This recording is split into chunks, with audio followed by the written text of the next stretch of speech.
Now I realize that gauges typically belong in gauge pods, but neither one of these are in.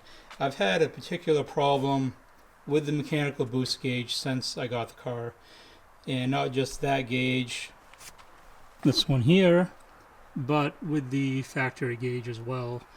I had problems with my Aeroforce gauge. That has been sent out, sent back, it's now fixed and it works.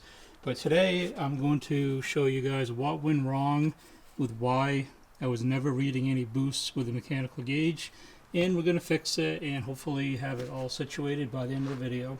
As far as what the actual problem was, this is the line that comes off the back of the blower. There's a plug that goes into the back of the blower, comes to this T-fitting to go to other sources. And this here is the hard boost line that goes into the back of the glove box. And something is wrong with that line because I finagled this so that I had this line right here connected directly to the back of the boost gauge, and I ran it outside of the car up underneath the hood and connected directly to here and unplugged this line, which is that hard line that goes behind the glove box, and I was reading boosts on the gauge. The issue that I was having is that at idle it was only showing like 5 for vacuum, and typically it's supposed to show like close to 20.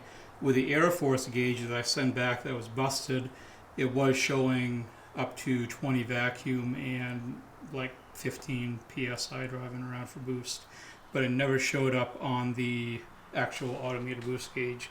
So plugged into the OBD2 port, it was working fine because it's reading directly from the computer, but the mechanical side, everything was really screwed up. So I tracked it down to being this line must be bad, it must be cracked somewhere, or there's something wrong with it. So the hard part is going to be replacing this line because it's really hard to see where this goes through the firewall. There's just so much stuff down in this area. So what I think I'm going to do is I'm going to take the line that I'm replacing it with and tape it to the line that's bad and pull it through the firewall, and hopefully it all pulls through. And that's like the easiest way that I can think of where it should work. So we're going to try it and see how it turns out. So after screwing around with this for a while and not getting any results at all, I figured something out. This is the line, hard line right here, that was plugged into this connector that goes to the back of the blower. I got looking around and I saw this little rubber piece right here was sticking out from the firewall. It's really tight here, guys. It's really hard to show you. You see where the line goes in right there? I believe that's part of the AC system venting right here. This very end was sticking out from the firewall down where that padding is. So I pulled on this line and it comes out. So I connect that line to the boost line or the vac line coming off the back of the blower for the boost reading, and I'm getting vacuum in the T-fitting behind the glove box. Now, where this goes to, I have no idea. I really don't know, but this is what was plugged in to this fitting before when I wasn't getting any reading for vacuum or boost. So I think I may have found the problem. So I'm going to hook the gauge up and see if it actually reads with it hooked up this way now. So I have everything all hooked back up. The boost line is run to the T-fitting in the glove box. Hook the interceptor gauge back up. I know this already works because I hooked it up earlier. I just didn't run all the wires into the pod. So basically, before I put this in, I put the line directly to it before running all the lines, and it started pulling more vacuum than what it did before. So those wires underneath the hood getting crossed, those hard lines, are pretty much what was causing my issue. It was the wrong black hard line plugged into the fitting that goes to the back of the blower that runs to the back of the glove box. There's 2 of them, and the one that I had plugged in to go to the T-fitting was the wrong one. It, in fact, was not the one that was connected to the line that goes to the back of the blower. So we're going to take the car out and see if I start pulling boost, because this car with an aftermarket mechanical gauge has never seen boost. It works with the Interceptor when it pulls it right from the computer, but it's never worked mechanically. So we're going to take it out, do a quick drive, and see if I start pulling boost with it.